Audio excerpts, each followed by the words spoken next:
Abis gue nge-gym, kenapa badan gue rasanya kayak digebukin orang sekampung. Sekarang kita akan bahas DOMS atau Delayed Onset Muscle Soreness.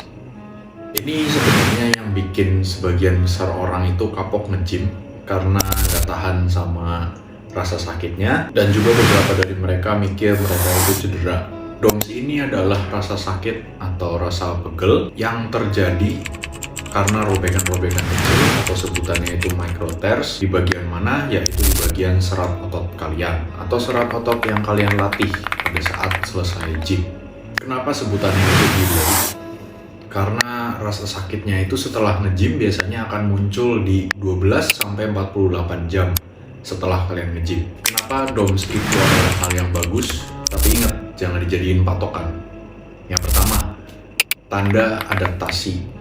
DOMS itu adalah pertanda badan lu itu lagi beradaptasi dengan tantangan baru. Otot kalian di sini lagi dipaksa untuk bertumbuh lebih kuat daripada sebelumnya. Tapi jangan salah paham atau jangan salah kaprah. Beberapa dari kalian misalnya udah nge-gym selama lebih dari 1 bulan, 2 bulan, atau 3 bulan, biasanya badan kalian itu sudah tidak merasakan DOMS. Kalau gue jujur pribadi, gue udah lumayan jarang untuk merasain DOMS, walaupun progres beban gue itu tetap naik dari reps dan juga dari beban. Kenapa? Karena seiring berjalannya waktu, badan lu ini pintar. Jadi dia mulai beradaptasi nih. Jadi walaupun badan kalian udah melakukan progresi overload, ya badan kalian nggak se-DOMS pas kalian awal-awal. Bedain ya, DOMS itu tuh bukan cedera. Jadi walaupun sakit, nyeri, ya gue pun pernah.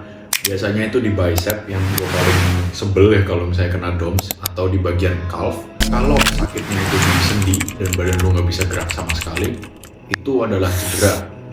Kalau misalnya rasa sakitnya di daging, itu baru yang namanya DOMS. Atau misalnya biasanya sininya perih-perih dikit, atau mungkin rasanya kayak pegel-pegel panas lah ya. Dan sebenarnya tuh cukup mudah untuk membedakannya, karena secara naluri manusia itu kita bisa mengetahui apakah ini cedera atau DOMS. Jadi nggak usah diajarin tuh, sebenarnya kita udah tahu secara naluri. Cara ngadepin DOMS itu gimana sih sebenarnya pada saat badan kita lagi mengalami DOMS parah nih misalnya? Yang pertama pastinya protein. Kalian ingat di video apa itu protein, dan kita ibaratkan protein itu sebagai batu bata. Nah, jadi protein ini yang akan nge-build atau memperbaiki otot-otot kalian. Yang kedua itu tidur. Jadi ingat ya, 3 pilar untuk membangun otot ada dari latihan, makan, dan juga istirahat atau tidur. Pada saat kita tidur atau memasuki fase deep sleep, hormon pertumbuhan secara alami atau HGH ini akan rilis pada saat itu, yang mana buat ngebenerin robekan-robekan tadi atau ngebenerin si DOMS itu. Jujur ini agak aneh sih, cuman gua itu agak merindukan ya atau kangen sama yang namanya kena DOMS. Jadi karena gua udah nge-gym sekitar 8 tahunan, gua itu sudah jarang nih kena DOMS lagi. Dan gua pun bertanya-tanya, gua pun masih sering bertanya-tanya, ini latihan yang gue latih itu bener gak sih? Apakah gue tadi salah? Apakah gue tadi kurang berat latihannya? Cuman ya, gue harus tetap mengingatkan diri gue, karena DOMS itu bukan menjadi patokan latihan kalian itu udah bener apa belum. Jadi ini juga sebagai peringatan kalian untuk yang mau mulai nge-gym, dan juga sebagai jalan untuk kalian.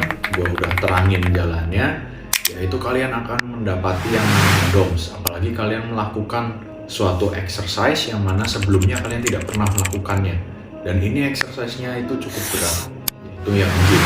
Jadi kalian jangan sampai kaget, karena gue udah kasih tahu atau wanti-wanti sebelumnya bahwa kalian akan mengalami DOMS. Jangan menyerah, dan kalau misalnya kalian dapet DOMS, kalian bisa chat aja di diskusi publik. Ya kalian chat aja keluh kesah, karena di situ memang platform yang gue sediakan untuk kalian bisa diskusi di sana. Simpel kan?